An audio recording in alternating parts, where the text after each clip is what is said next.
ആന്റിബയോട്ടിക്സിന്റെ ഉപയോഗം കോഴികളിലുണ്ട് എന്ന് പറയുന്നത് ഒരു ആരോപണമായിട്ട് മാത്രം കാണുക. മറ്റൊന്ന്, പക്ഷികൾക്കായാലും മൃഗങ്ങൾക്കായാലും മനുഷ്യർക്കായാലും ചില സന്ദർഭങ്ങളിൽ ആന്റിബയോട്ടിക് വേണം. അത് ഒരു വെറ്റിനറി ഡോക്ടറുടെ ഉപദേശത്തോടു കൂടി മാത്രമേ കൊടുക്കാവുള്ളൂ. അങ്ങനെ മാത്രമേ ചെയ്യാറുള്ളൂ. ഈ രംഗത്ത് അമിതമായ ആന്റിബയോട്ടിക് ഉപയോഗിക്കുന്നു എന്ന് പറയുന്നത് തെറ്റാണ്. പരിശോധനകൾ നടക്കുന്നുണ്ട്. പിടിക്കപ്പെടുന്നുണ്ടോ? ഇതുവരെ പിടിച്ചിട്ടില്ല.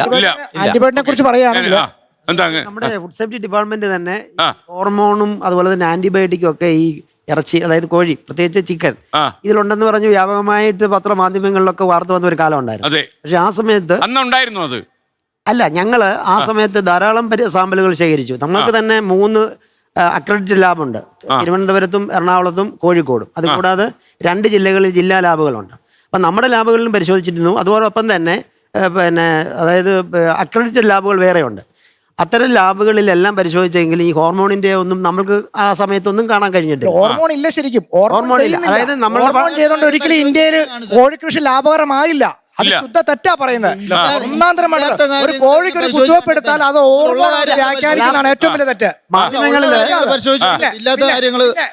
പിന്നെ വേറൊരു കാര്യം, ഇപ്പൊ കോഴികളിൽ ആന്റിബയോട്ടിക്സ് ഉപയോഗമുണ്ടോ എന്ന് ചോദിച്ചാൽ ചില കേസുകൾ ഉപയോഗിക്കുന്നുണ്ടാവും, വളരെ ഫസ്റ്റ് സ്റ്റേജ് തുടങ്ങണം. പക്ഷെ അതിന് ഞാൻ പറഞ്ഞല്ലോ, അതിനൊരു വിഡ്രോവൽ പീരീഡ് ഉണ്ട്.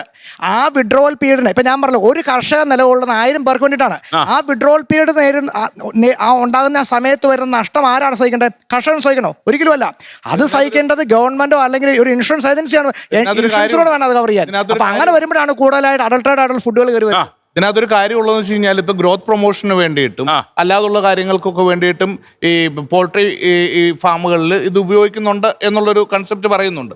പക്ഷെ ഇതിനൊരു വിഡ്രോവൽ പീരീഡിൽ എത്രത്തോളം ആ വിഡ്രോവൽ പീരീഡിൽ 4 to 5 days ഇതിനെ വിൽക്കുന്നതിന് മുമ്പുള്ള 4 to 5 days ഇത് ഉപയോഗിക്കാൻ പാടില്ലെന്നും നിഷ്കർഷിച്ചിട്ടുണ്ട്. പക്ഷെ അത് എത്രത്തോളം ഇവിടെ വരുന്ന ഈ 25 ലക്ഷം ചിക്കനകത്ത് എത്രത്തോളം നമ്മളിപ്പം കേരളത്തിൽ ഏതാണ്ട് 5000-ഓളം ഹെൽത്ത് ഇൻസ്പെക്ടർമാരുണ്ട്. ഇപ്പോൾ നമ്മൾ പല പഞ്ചായത്തുകളിലായിട്ട് പരിശോധനകൾ നടത്തും. ഇപ്പോൾ പക്ഷേ ഈ രീതിയിൽ ഇപ്പോൾ സാറ് പറഞ്ഞ പോലെ ലാബുകളിൽ പരിശോധിച്ചപ്പോൾ ഇത് കണ്ടിട്ടുണ്ട്. ഇപ്പോൾ ഈവൻ ലെഡ് പോയിസണിങ് വരെ ഇപ്പോൾ ഈ ഒരു റീസണിൽ വഴുതനങ്ങയിലാണ് ലെഡ് പോയിസണിങ് ഉണ്ടാകുന്നത്. ഒരു വെരി റീസണിൽ വഴുതനങ്ങയിൽ എങ്ങനെയാണ് വരുന്നത്? അതായത് നമ്മുടെ മണ്ണിൽ നിന്ന് വലിച്ചെടുത്തതിനകത്ത് വഴുതനങ്ങയിൽ വെരി റീസൺലി ഒരു ആർട്ടിക്കിൾ വായിച്ചതാണ്. പ്രത്യേകിച്ച് പൊള്യൂട്ടഡ് ആയിട്ടുള്ള സോയിൽസിൽ വളരുന്ന, അല്ലാതെ ഒരിക്കലും ലെഡ് ഒരാളും ചെടിയിലേക്ക് അപ്ലൈ ചെയ്യുന്ന അല്ല. അതായത് പൊല്യൂട്ടഡ് ആയിട്ടുള്ള, ഇപ്പൊ വളരെ സിമ്പിൾ ആയിട്ട് പറയുകയാണെങ്കിൽ യമുന നദിയുടെ ഇതില് ഡൽഹിയില് കൃഷി ചെയ്യപ്പെടുന്ന പച്ചക്കറികളിൽ അവിടുത്തെ, അതായത് യമുനയുടെ മുകളിൽ നിന്നുള്ള ഇൻഡസ്ട്രിയൽ വേസ്റ്റിൽ നിന്ന് വരുന്ന സാധനങ്ങളിൽ ഇത്തരം ഹെവി മെറ്റൽസിന്റെ കണ്ടന്റ് ഉണ്ട്. അതിനെ നമ്മൾ ഒരു സ്ഥലത്ത് കാണുന്നതിന്റെ പ്രശ്നത്തെ വ്യാപകമായി സാമാന്യവൽക്കരിക്കരുത്. ലോകത്തെവിടെയായാലും ഏത് സമയത്തും 24 വാർത്തകളും ഓഗ്മെന്റഡ് റിയാലിറ്റി പാക്കേജുകളും എക്സ്പ്ലെയിനറുകളും വിശദമായി കാണാൻ ഞങ്ങളുടെ യൂട്യൂബ് ചാനൽ നിങ്ങൾക്ക് സബ്സ്ക്രൈബ് ചെയ്യാം.